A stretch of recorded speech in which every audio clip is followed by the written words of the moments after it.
really have two different companies. So I have the YouTube channel, VR creators, course, all that kind of stuff. And on the other side of things, I have B2B business company where we build projects out for people. And then we're also working on a software product that's like a multiplayer template that people can just drop into their project and have multiplayer VR working. We actually just did a decent funding round recently. VR is everything that a normal FPS game development is, plus more difficult ways to interact with the world. If you were building a normal FPS game, you could just walk up to a door and press E and the door would open. Whereas with VR, you have to walk up to the door, you have to reach out, and you have to grab the handle. The handle has to turn. Now the door needs to be able to slide. I usually recommend people start with making a normal FPS game so that they can just get the hang of mechanics. You're basically separate out the hard part and just getting the basics down, and then we can add in extra stuff later.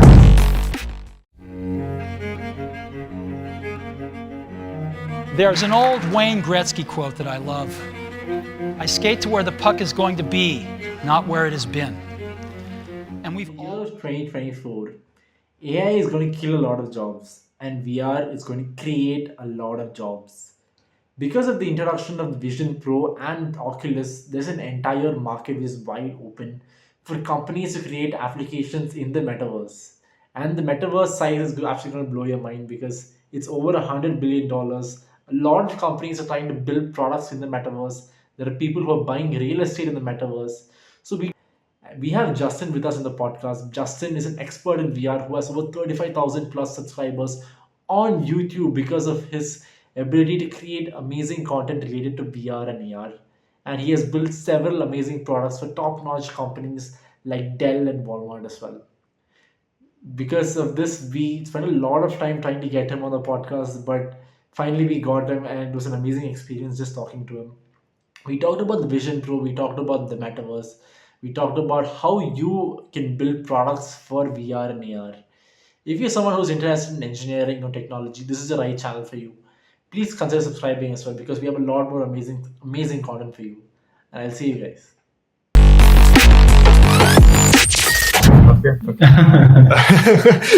And then, so I graduated and got a computer science major and a computer science minor, software engineering major. And then not all the way up here. Needs attention. And then I just started a consulting company. So it was a software consulting company where they just had tons of clients. It was a pretty big company. And so we were working with Delta Airlines and the Georgia Lottery and lots of like really big enterprises. And they would come to us to hire extra developers whenever they were working on some kind of software project that they needed help with. So we would, go in and make a website or make a iPhone app or make a database or a service. So I was in every single kind of technology. And it was kind of fun too, because once I got bored of a project, I could switch projects and it would feel like I was changing jobs, but I would still be like, I still was getting the same salary and everything, but I was just on a totally different project. So if you are just getting into and want to learn about coding and stuff, I honestly think that joining a consulting company is the best way to do it because you can bounce back and forth, do different projects, different technologies. Still working for this consulting company, I went to a cheap kind of thrift type store called Five Below here, which is everything's less than $5. And so I went in and bought this really crappy VR headset. It's actually over there. And it just lets you slide your phone into the front of it. It's like a plastic version of a Google Cardboard type thing. And I was watching some 360 YouTube videos and it was we're in Africa and a Cheeto just walks right up to the 360 camera and you're sitting there and the picture's so real and everyone remembers their first VR experience. It's just so vivid. And so I was like, all right, I got to make something like this. How do I because my brain just instantly goes to okay, I know enough code. I could probably make something that's cool like this. And so I started to look into it. I actually started in Unreal Engine and played around in that, but Unreal has always been a little behind of Unity as far as VR development goes. And so, plus I knew C# a lot better than I know C++, which is a whole different issue. But the C#'s a lot easier of a language to learn and code with, in my opinion. And so I went with, ended up switching over to Unity and learning that. And at that point, Balam had like maybe 20,000 subscribers or less. And Andrew was like just barely on the scene. And all of the tutorials were just outdated too. And so I was trying to figure out how to code these VR games by watching these outdated tutorials and then looking through tons of documentation in Unity, and I had previously like a little bit of a background in film and stuff, and so it's you can kind of tell from the lighting setup and camera setup. It is pretty cool. It's pretty cool. I was like, I know how to film a video. I actually own a VR software company.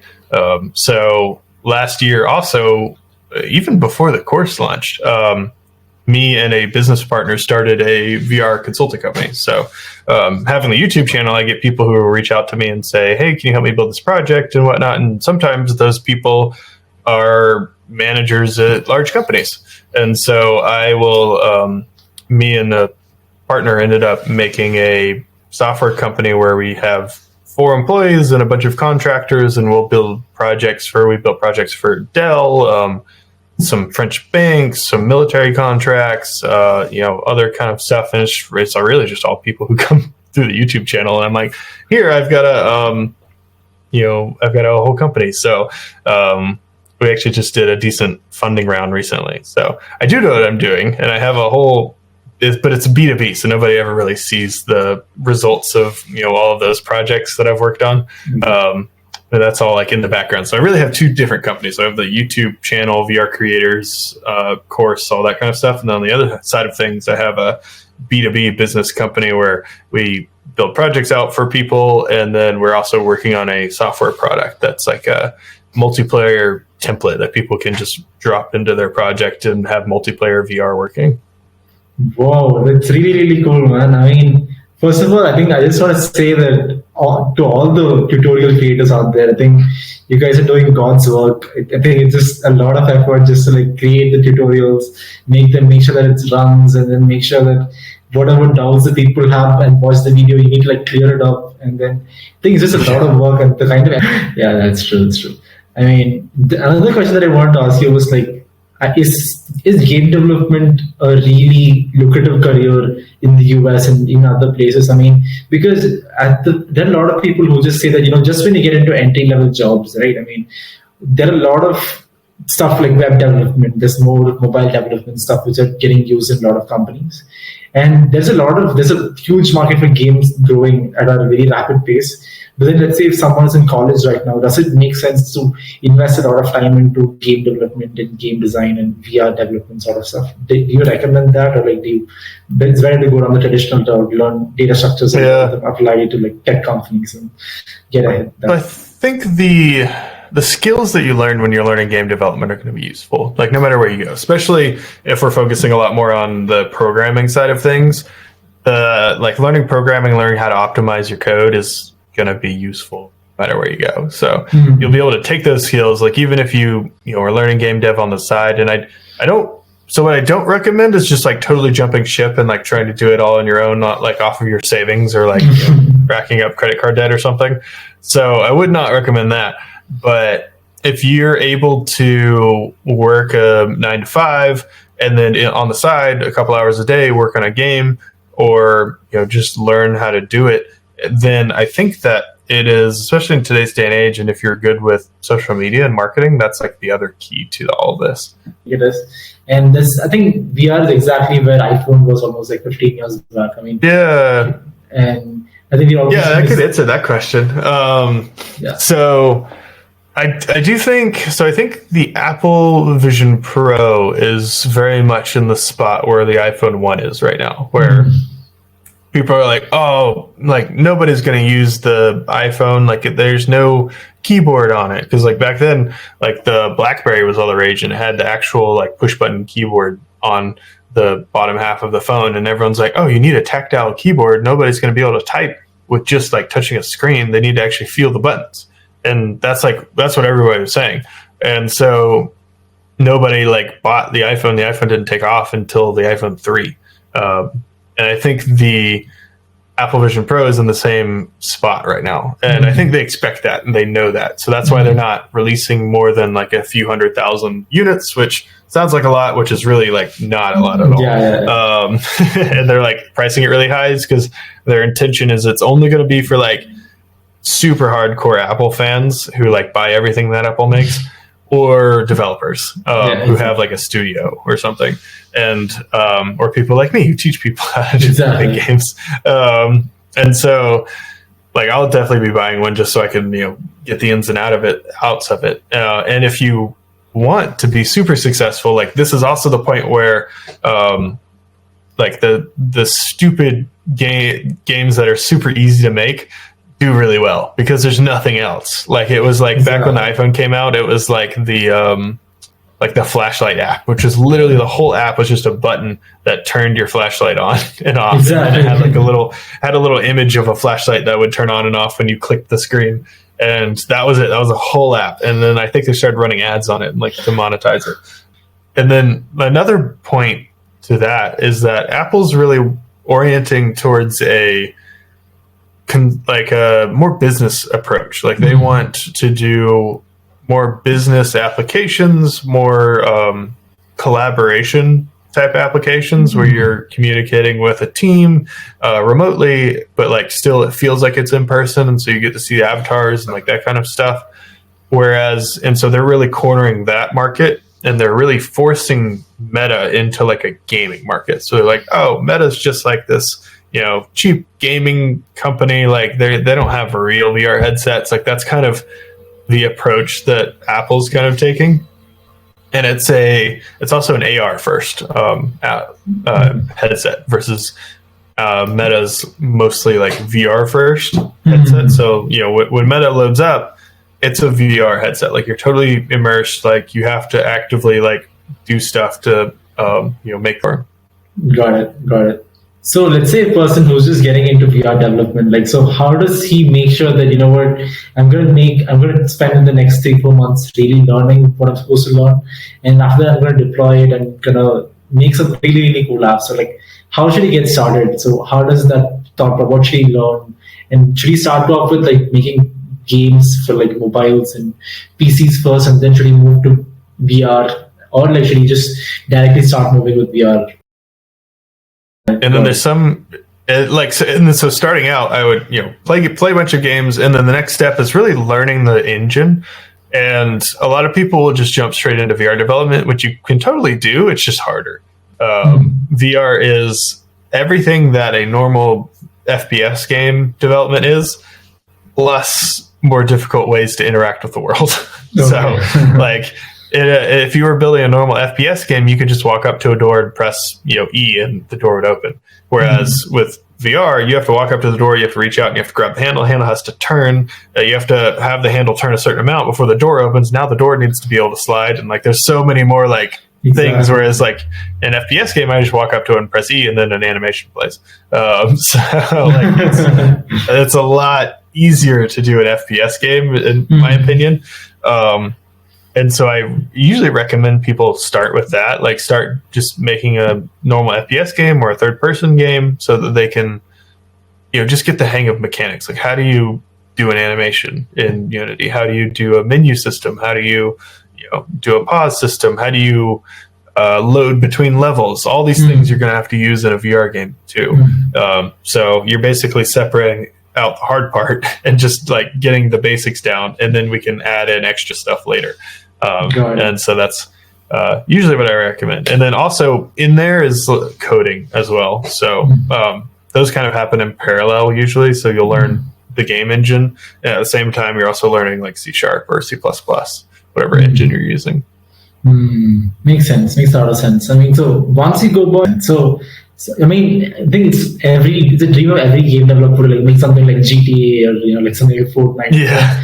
It's like it's a lot of effort making your own game studio. I'm sure like GTA runs on its own game engine of its own. So I mean, so where do you even start from? Like if you ever want to like be a game dev, or like if you want to be an engineer, someone who wants to make something really, really cool. Like, so you have to like start off with small steps. So how do you go about doing something like that?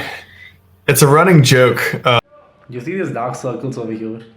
That's probably because of excessive coding and excessive editing these kind of videos. A lot more people need awareness about these kind of topics and how these technologies are going to change the world as we see it. And if you did like any of the things that we talked about today, make sure to like, share, and subscribe, guys, because there's a lot of effort which goes behind creating this kind of content, and especially creating long form of content. It takes a lot of effort and time. Little bit of support from your end would mean a lot. Thank you so much for watching, and if you did like the video, make sure to share it with your friends and like the video as well. I'll see you guys. In the tutorial community, where the game dev specific tutorial community, where someone will join our Discord server and immediately go, I want to build a RPG MMO, multiplayer, huge giant game, and I have never done a game before in my life. How do I do it?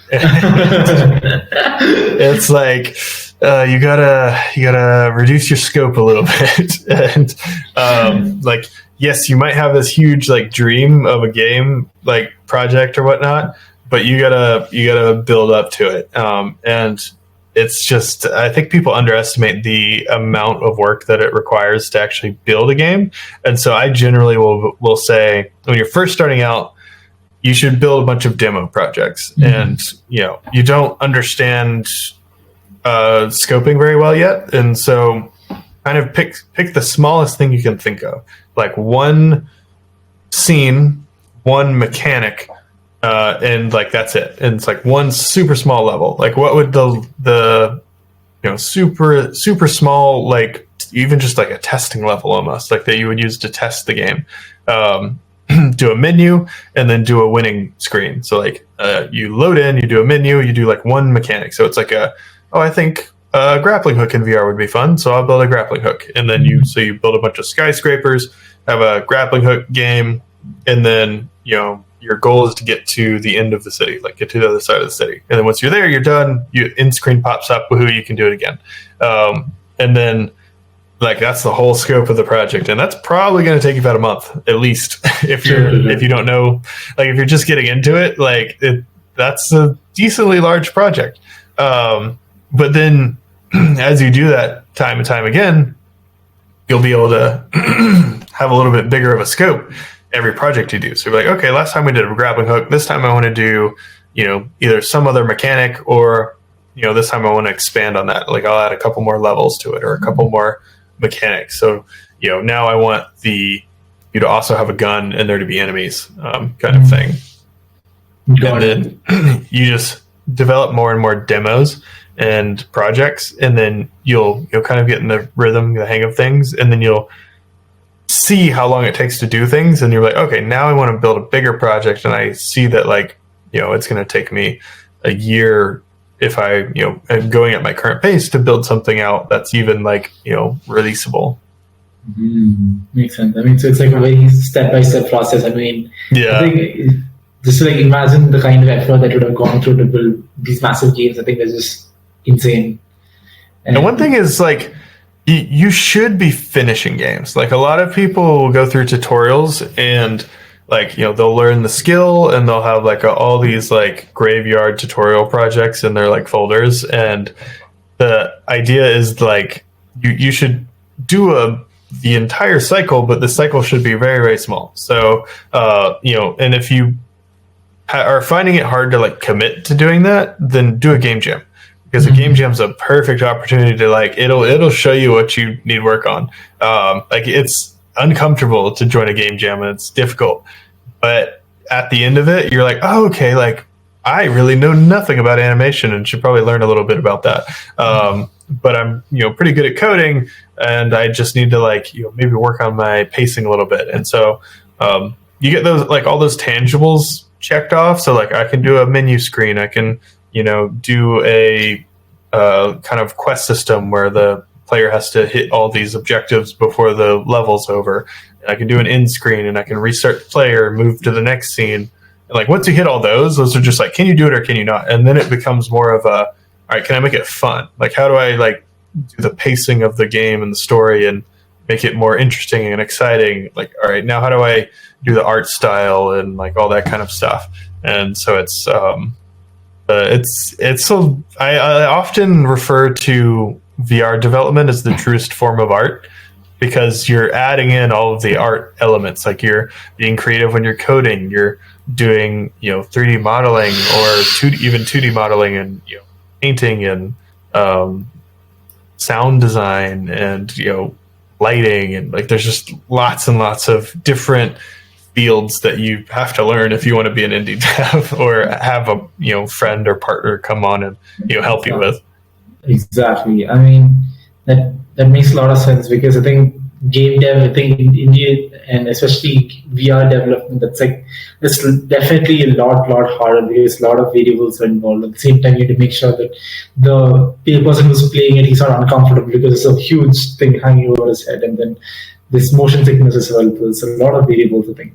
Yeah, makes sense. And how do you make money as a VR developer? I think you were saying that clients approached you, and then you build out projects with them, and then you build a course, and then you were selling it. So if I had to go and approach a client, I mean, so what kind of demo projects do they look out for? I mean, if a person does not have a lot of social media presence, and how do you even charge these clients? Like on what age? I mean, what are the pay scale that they're willing to pay for huge clients, or even Yeah, so there's two different branches you can take in game development. So you've got your like indie game dev, I'm going to release a game and do that kind of stuff. And then you've got more of the business side of things where, that's where my company is, where we have people who we just call them boring games. So they want like training simulators, they want marketing games. They're all games, they have all the same elements to it, but they're just boring games. Like they're not like super exciting that like people want to play a ton of. And usually they're very small. So like we made a marketing game for DELL, and it was like they want a 10-minute start to finish little game, and really super polished, that kind of stuff. And then those I really just get from social media. So I've just been active on social media for so long that I don't even reach out to people to do projects. People come to me, which is super nice. But honestly, every large corporation company, their research and development budgets right now are going to be AI and VR, because they want to figure out how do you add both of those into their companies, because those are going to be those are the most emerging technologies right now.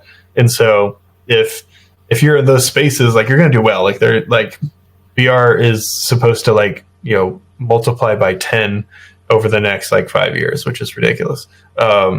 Especially with Apple getting into the game. True. So the amount of money that's going to be spent on VR stuff, and if you could throw AI in there too a little bit, if you know that kind of side of things, then you're going to be doing very well. But it's really just I can only really talk from experience, and it's just from posting a ton of content and then people saying you're an expert, you know a lot about VR development. And then for me, usually it's okay, they want to follow me and watch all my stuff and then learn it themselves. But in someone else's case, who you're not really doing it as far as tutorials, you're doing it more of tech demos and that kind of stuff. People will see that and be like, okay, I want you to build me something like that. Mm-hmm. And that goes into the what kind of demos and stuff should you be making. It's you should make the demo for the project you want to be paid to do. So if you want to make marketing games that companies can take to trade shows, in their they bring VR headsets and they set up a booth and they have a fun game at their trade show for dentists or something, then you make a dentist simulator in VR as a demo project, and then people say, oh, I want one of those, and then they pay you $50,000 to make a dentist simulator that they can take to trade shows and get more clients. And it's a win-win, because you make $50,000 and they make a lot more money, because people will come to their booth now because they have an interesting appeal that will draw people in. So it's that kind of thought process. And usually it starts with you building the thing first, and then they come. But then you also have to you've heard it, you build it and they will come. But it's also you have to talk about building it too. So while you're in the process, you have to show people what you're doing. A lot of developers are very introverted. They don't want to show off a bunch of stuff, and that's in today's day and age. each person is their own company. Like you're your own marketing agency and all that kind of stuff. And so you don't have to show your face, you don't have to do videos, but like something as simple as X or Twitter where you just, or Threads where you just type out like, here's what I'm doing, and like maybe post a screenshot about what project you're working on. That kind of stuff doesn't even have to be your face. But at least getting content out there so people can like see and trust you, because like resumes are really a thing of the past nowadays. Exactly. Especially like VR development. Like I haven't hired anyone who has VR on their resume. The two of the best hires we've made for our company was a 17-year-old kid who was just in my Discord channel and was like building a VR asset that I was like, hey, like, do you want to come work for me and help me out on some projects? And he was like, yeah, sure. Because I had seen what he was doing, and he was really good, really fast, and has been an amazing hire. And the other one was a plumber from Sweden who's now our 3D artist. Because he was a plumber and then was doing 3D art on the side. It was like in my Discord channel also. That's like another reason to kind of get out there and meet people, network, and be in other people's Discord channels and be active and that kind of stuff. Because every now and then people like even like me are like, hey, I need some help with this. Like I'm going to hire someone to do something. And so it's just right time, right place for those two guys. And neither of them had VR careers, but they had been working on projects that would be, work well in VR. So like a designer who was making these like kind of low poly art assets, and then a developer who was, building a cool like toolkit framework, kind of like his own Hurricane VR type thing. And so, yeah, it's just like you have a demo project and you have this stack of, proof that you know what you're doing. So it just kind of always goes back to the demo project. So it's like you have a couple of these demos like while you're learning of like just interesting stuff to you, and then you start adding in a little bit more bigger, meatier demos of stuff that you want to end up doing. And it's like, okay, I want to build a dentist simulator and have people like hire me to do this kind of thing. So I'm going to build that project and then talk about it, and then that'll attract the people who want that project. Makes sense. That's so cool. I mean, that's like the most practical way to like actually showcase your stuff. At the same time, you add value to the person who's hiring you. At the same time, you get paid as well. So I mean, yeah, I think it is very important for somebody to be on either Twitter or YouTube or LinkedIn at least. I mean, so which do you think is the best? Sounds. Yeah. Well, I was going to say, it sounds like it would take a long time because like, I have to build a ton. I have to learn a whole new like field of stuff and build a ton of projects. But like if you're really serious about it and dedicated a couple hours, like at least an hour 2 hours a day to it, you could in the course of 12 months be perceived as an expert in VR. And like after 12 months, if you keep your scope really small for your projects, build one project a month or so, at the end of a year, you have 12 projects, or maybe even 9 projects if you spent the first 3 months just learning. And then you have a solid stack of proof that you know what you're doing. And if you've been talking about what you've been learning the whole time over the course of 12 months, then you should have at least a decent following on some kind of social media. And at that point, you can start reaching out for like, hey, is anybody like, do you know anybody who's looking for VR work? And, like mid-level managers and larger companies and that kind of stuff. You can start doing outbound stuff on LinkedIn. There's ways to get into it. Got it. I think that makes so much sense. I think that's like the most practical way to like actually get what you want, because like if you're on some platform like like Fiverr or Upwork or anything freelancing, I think it's very difficult to like build credibility. I mean, just because like you have some projects, I think being on somebody's Discord server and then actually communicating and showing your work, I think that helps create a lot of organic reach to yourself as well. Mm-hmm. Yeah, makes sense. Yeah, and if a person who's really, really passionate about VR development or game development or something like that, if he wants to start freelancing, is there a way that he can actually apply at Upwork, or what is the market for those kind of stuff? I mean, when suppose a person is in India and he wants to like apply for a remote job in the US, or let's say he wants to work for a client in the US. I mean, is there a way that can happen, or is it like people in the US they look for people in the US only? How? What is the opportunity? Well, I mean, my company is, I think it's me and one other guy who are in the US. So the 17-year-old kid who we hired is from the UK. The plumber we hired is from Sweden. We have my partner used to live in California. He lives in Spain now.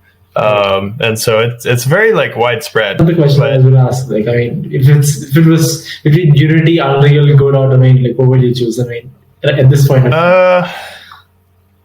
Unity's, I think, still the best option.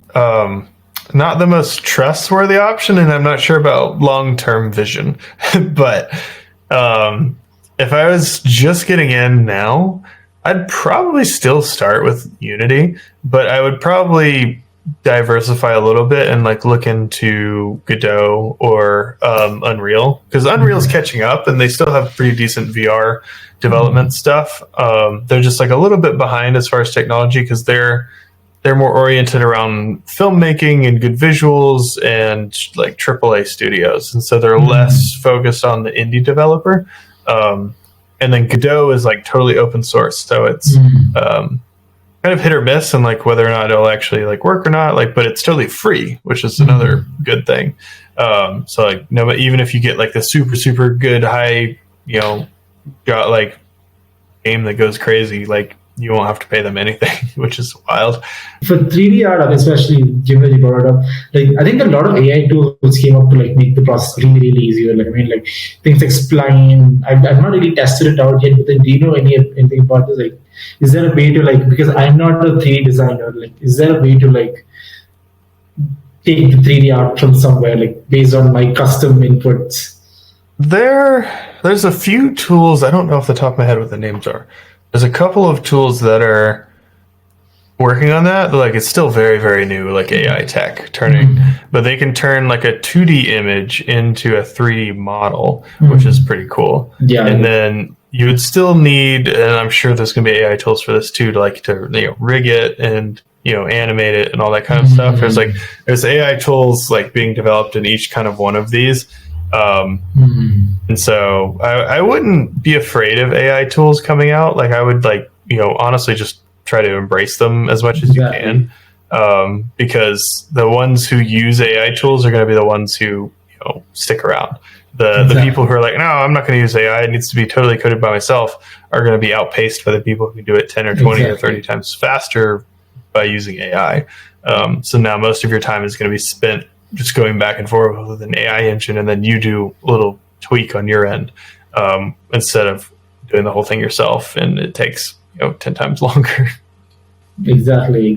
I mean, I was just writing some queries in MongoDB. I mean, like, so I think it was really complex with applications and stuff. Then ChatGPT was like, it just made it in like 5 seconds. I just had to like input it in like plain English, and it was like, bro, this is like so super cool. I mean, this is a very complex query. I was like, bro, this is pretty cool, man. Yeah.